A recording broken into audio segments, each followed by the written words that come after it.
বিসমিল্লাহির রহমানির রহিম। আজকে চলে আসলাম আমাদের কাজরা রাস্তা নিয়ে, কারণ কাজরা রাস্তা নিয়ে কিছু কথা বলার উদ্দেশ্য হলো যে আমাদের বড় ভাইরা এবং যারা শহরে আছে, যারা প্রবাসী আছে, তারা সবাই বলে তুমি পেজে ভিডিও করো কিন্তু আমাদের রাস্তা কেন হচ্ছে না, তাই জন্য একটা ভিডিও করো এবং সবাই যেন ভিডিওটা দেখে যেন লাইক কমেন্ট শেয়ার করে এবং সবাইকে যেন দেখার সুযোগ করে দেয়। শুধু একটাই কারণে, কারণ আপনারা জানেন এখানে আজকে বিগত 5-6 বছর ধরে এখানে রাস্তাটার কাজ এখন এইভাবে রয়ে গেছে, রাস্তা হচ্ছে না।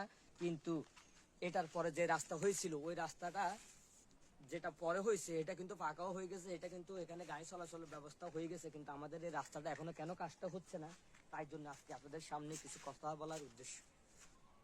আজও কি এই রাস্তাটা কি হবে না হবে না এটাও আমরা জানি না, কিন্তু আমাদের রাস্তাটা কি কারণে হচ্ছে না এটাও আমরা কিন্তু বলতে পারতেছি না। তাই আমি সবাইকে বলার উদ্দেশ্য, আপনারা সবাই ভিডিওটা বেশি বেশি করে শেয়ার করে দিবেন এবং সবাই যেন দেখতে পারে যে কাদরার রাস্তা কি কারণে হচ্ছে না বা কি কারণে রাস্তাটা হচ্ছে না। এটার বিষয় নিয়ে সবার মনে একটা আশঙ্কা রয়ে গেল যে আজকে বিগত এত বছর হয়ে গেল, এটার সাথে অন্য রাস্তার কাজ হয়ে গেল, কিন্তু এই রাস্তাটার কাজ কেন হচ্ছে না, এটা কে এই কারণে রয়ে গেল যে এখানে কি কাজটা কেন হচ্ছে না। আর আপনারা জানেন এখন কিন্তু বর্ষাকাল, তাই জন্য এখন রাস্তাটা একটু ভালো আছে, কিন্তু যখন হুদিনকাল হয় তখন কিন্তু এখানে রাস্তার বালুর কারণে এখানে পাশে প্রতিষ্ঠান আছে এবং পার্শ্ববর্তী বাড়ি আছে, তারা থাকার মতো উপযুক্ত জায়গা নেই, কারণ এখানে বালু চালু যে অবস্থা, কণার যে বালুটা এটা চোখে পড়ার কারণে মানুষের অ্যালার্জির কারণে মানুষের অনেক ক্ষতি হচ্ছে। তাই জন্য আজকে আপনাদের সামনে ভিডিও করার উদ্দেশ্য এই রাস্তাটার দিয়ে ভিডিও করার, এবং আপনারা এই রাস্তাটা বেশি বেশি করে শেয়ার করে দিবেন, সবাই যেন